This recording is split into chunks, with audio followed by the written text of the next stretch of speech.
Hello folks, it's David Taylor Klaus, and it's Monday morning, June 4th. So this is Mindset Mondays with DTK. And actually, what we're playing with this week is what actually won the poll. And I'll get back to that in a second. So Mindset Mondays is a year-long weekly Facebook Live broadcast. It's designed for folks who have a growth mindset or folks who would like to develop a growth mindset to play with new ideas, new mindsets, new concepts. It's a thinking playground, and thanks for joining in. So, as you saw just a minute ago, go ahead and press share to share this playground with your friends, your audience, your community, and let them join the conversation. All right, so today's quote. Put this one up on the screen. All right, today, Marianne Williamson, your playing small does not serve the world. This is a longtime favorite, actually. And this comes from Marianne Williamson's poem, Our Deepest Fear. Now, in the comments, in both the live broadcast post in the Facebook group and the live broadcast post on my timeline, you see not just a link to a video where she reads it, but you also see the full print of the poem. So I'm going to go ahead and give you the link here, so you've got it as well. And it's, did I? Good, you got that on the screen. So I'd like to read it to you. So give me just a moment. Right? So this is Marianne Williamson's Our Deepest Fear. What holds us back in our lives is our fear.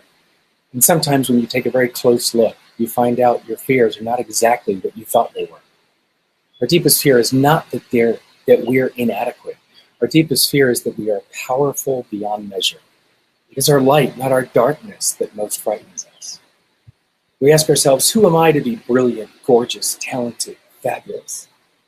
But actually, who are you not to be? You are a child of God. Your playing small does not serve the world. There is nothing enlightened about shrinking so that other people won't feel secure around you. We're meant to shine as children do. We're born to make manifest the glory of God that is within us. It's not just in some of us. And as we let our own light shine, we consciously give other people permission to do the same. And as we are liberated from our own fear, our presence automatically liberates others. So it's holy work to move past your own fear. It doesn't just help you, it helps the world. Your playing small does not serve the world. And so again, this is a chance to look at, where are you holding back? Where are you stepping away because of fear from your contribution for what you can do for the world, the impact that you can have, and whether that's as a parent, as a partner, as a speaker, as a leader, where is your opportunity to embrace your power? And through that, showing others that they can do the same. Shrinking back and being small is a disservice. It is dishonoring the gifts that you've been given.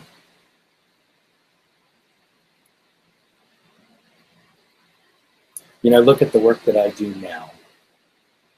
And one of my deepest values is Cascade. It's like the Breck shampoo commercial. Now, obviously, I'm of a certain age. And the Breck shampoo ad from the 1970s and 80s, and they'll tell two friends, and they'll tell two friends, and so on and so on. There are only so many people that I can touch with my work. There are only so many humans that I can impact and reach directly. That's why I choose to work with entrepreneurs and senior leaders, because the work that we get to do, that I get to do with them, has an impact on the people that they lead and the people that they touch. And so my impact cascades. Part of the reason that Elaine and I chose to have children, who are, by the way, here with us on vacation on the Georgia coast, is because the best way to change the world is to raise conscious, intentional, self-sufficient, self-reliant human beings.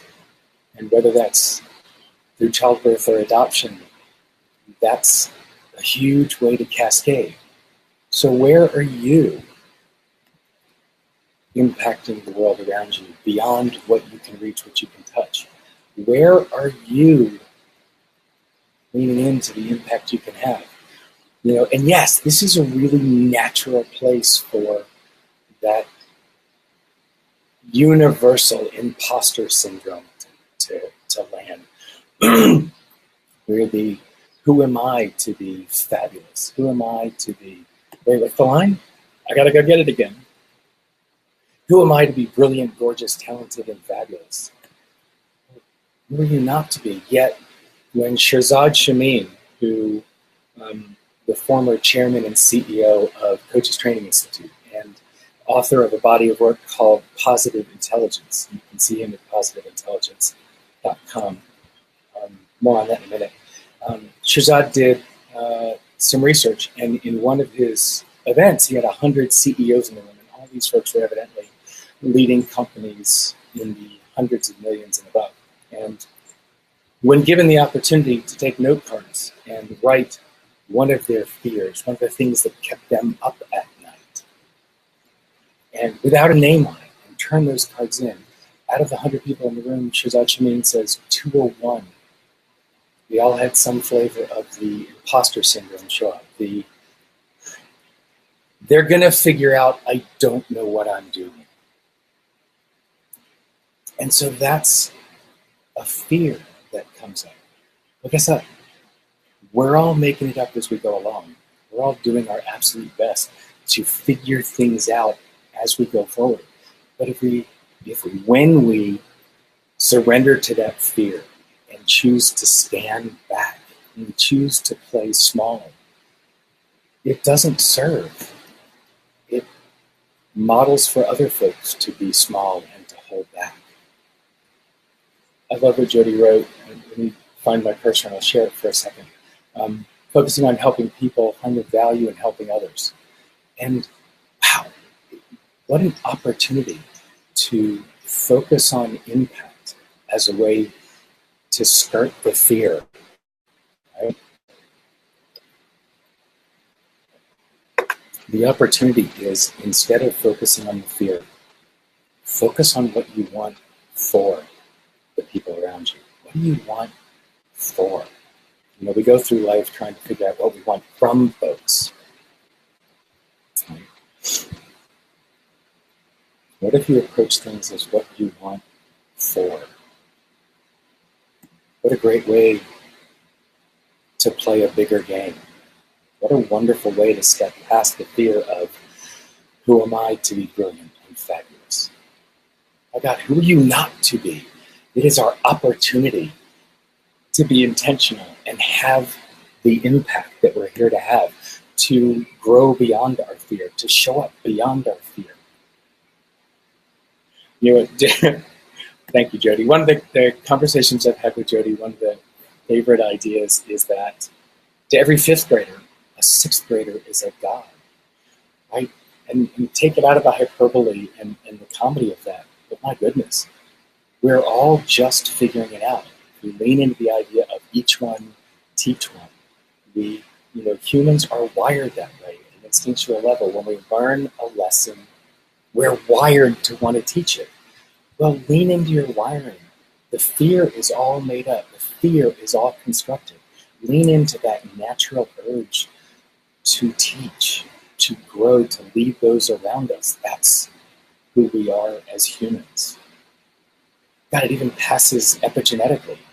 The macaque monkeys in Japan, there's one individual female who started washing the potatoes in the water.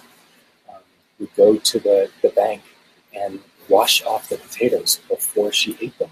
And that behavior started to permeate the group that she was in.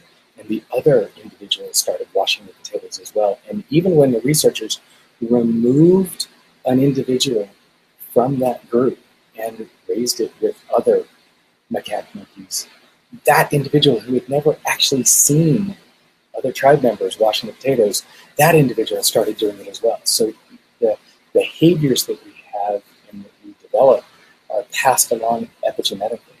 So how remarkable. So when we lean into our instinct to teach the lessons we have learned, to spread our impact, to have that positive impact, wow, what do we teach those around us? We teach those around us, not only those around us, to grow beyond their fear and to have an impact and to be bigger and to stop playing small. That actually gets passed on generationally. There's cascade. So when we choose to embrace our power, we show others that they can do it, and we inspire others to their greatness. That's our power, and our power over fear. That's our opportunity to be bigger and to stop playing small, but rather to play big. And that's our opportunity to be brilliant and to be fabulous. So what will you do this week? What will you choose different? What will you change? The purpose of this series of conversations over the year is truly to provide a playground for folks to come up with ideas and concepts and commitments to take it from this theoretical conversational playground and to make it practical. So what will you do? What will you commit to make things different in your world, in the world of those around you, in your work? How will you make what you learn and what new ideas you think about here, what will you do to make it practical? How will you choose to change? So that's why I have the Facebook group at facebook.com/groups/Mindset Monday. And not only is this a place for the conversation as we play live, but more importantly, it's an opportunity to come to the Facebook group. It's a no pitch, no sale environment. It's designed just for this kind of conversation, this kind of growth, and this playground.